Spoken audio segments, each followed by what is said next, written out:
आप जानते हैं कि भारत में एक ऐसा गांव है जहां भगवान हनुमान जी की पूजा नहीं की जाती है। ये गांव है उत्तराखंड राज्य के चमोली जिले में नीति मार्ग पर स्थित द्रोणागिरी गांव।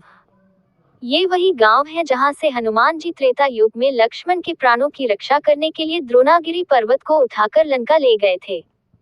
इस गांव के लोग इसी बात से हनुमान जी से रुष्ट है।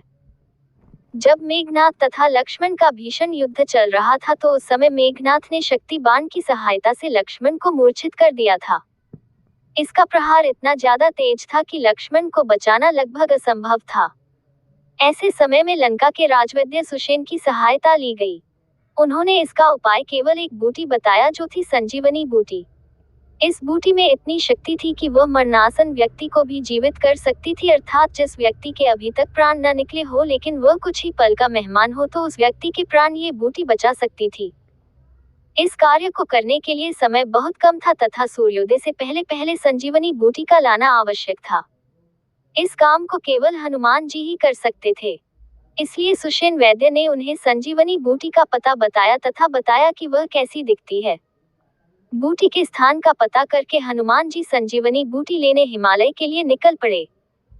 सुषेण वैद्य के बताए अनुसार हनुमान जी उत्तराखंड के द्रोणागिरी पर्वत जा पहुंचे, लेकिन वहां पहुंचकर कई सारी बूटियों को देखकर अचंभे में पड़ गए।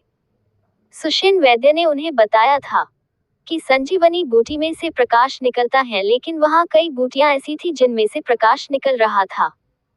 इसके साथ ही हनुमान जी के पास इतना समय नहीं था कि वे पुनः जाकर सुषेण वैद्य से पूछ सके कि कौन सी बूटी संजीवनी बूटी होगी, अन्यथा लक्ष्मण के प्राण निकल जाते।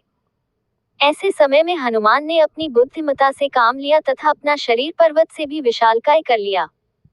इसके पश्चात उन्होंने उस पूरे पर्वत को ही उखाड़ लिया तथा अपने हाथ पर उठाकर लंका ले गए।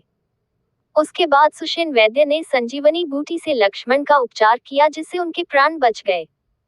इसके पश्चात सुषेण वैद्य की आज्ञा पाकर हनुमान द्रोणागिरी पर्वत को पुनः उसी स्थल पर छोड़ आए थे।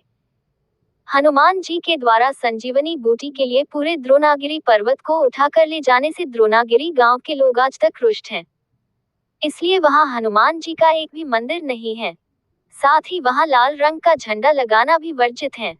आशा है एक दिन वहां के लोग हनुमान जी की महत्ता तथा उद्देश्य को समझेंगे तथा अपनी इस प्राचीन कुरीति का त्याग करेंगे।